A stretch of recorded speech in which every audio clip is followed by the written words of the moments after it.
Méphisto, un film de 1930 de Henri Debain et Nick Winter, scénario d'Arthur Berneb, d'après son roman feuilleton, et avec dans la distribution Janine Ronceret, Viviane Helder, Milly Matisse, Jean Gabin, René Navarre et Lucien Calaman. Le sujet.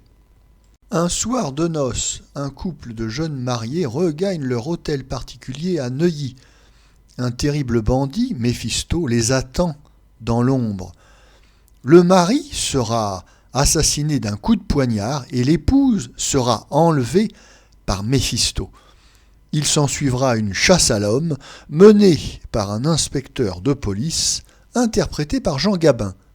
Notre avis.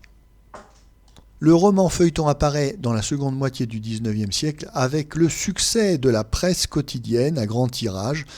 Alors chaque jour dans le journal, un épisode du feuilleton, la suite au prochain numéro. Le cinéma va bien sûr reprendre la formule dès les origines du cinéma. C'est ce qu'on va appeler les ciné-romans. Avec l'apparition du cinéma parlant et sonore en 1930, on va reprendre cette formule gagnante.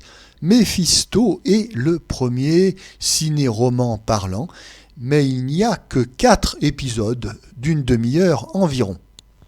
Méphisto fut tout d'abord un roman feuilleton d'Arthur Berned paru dans Le Petit Parisien, et c'est tout naturellement Arthur Berned qui va adapter son roman feuilleton pour le transformer en ciné-roman en 4 épisodes, qui seront donc réalisés par Henri Debain et Nick Winter.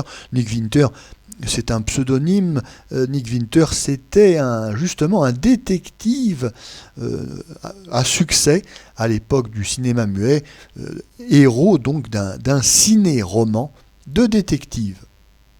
Ce qui frappe tout de suite dans ce film, c'est que bien sûr, il est un peu long. Il aurait pu être traité, le sujet aurait pu être traité en 1h10, 1h15, et là le film dure 2h07, mais c'est la recette du roman feuilleton, du ciné-roman. On allonge la sauce, il y a de nombreuses scènes de description de l'action, on fait des voyages en voiture, des voyages en train, des voyages en avion, et on nous décrit tous ces voyages très méticuleusement et avec moult détails. On ne s'en plaindra pas d'ailleurs parce que ça nous permet notamment de découvrir l'aéroport du Bourget, qui était à l'origine un aéroport militaire et puis qui a été dès la fin de la Première Guerre mondiale le premier aéroport civil. On fait ce voyage en avion avec Jean Gabin et on atterrit à Marignane, près de Marseille. Marignane, aéroport qui avait été créé en 1922. Certes, toute cette description des voyages en train, en avion, ne fait pas réellement avancer l'intrigue, ne fait pas avancer l'action, mais il y a un petit côté spectaculaire, ça donne artificiellement un peu de mouvement et de dynamisme à ce film. Tout ça n'est pas déplaisant, et puis, rappelons-le, c'est la loi du genre, nous sommes dans le roman feuilleton, donc on allonge le récit. Du reste, cette intrigue est bien menée, le spectateur ne s'ennuie pas. Certes, l'intrigue policière n'est pas très originale, mais elle sait retenir l'attention du spectateur d'épisode en épisode. Et au-delà de l'intérêt de l'intrigue policière, on aura le plaisir de découvrir Jean Gabin dans son 2e long métrage.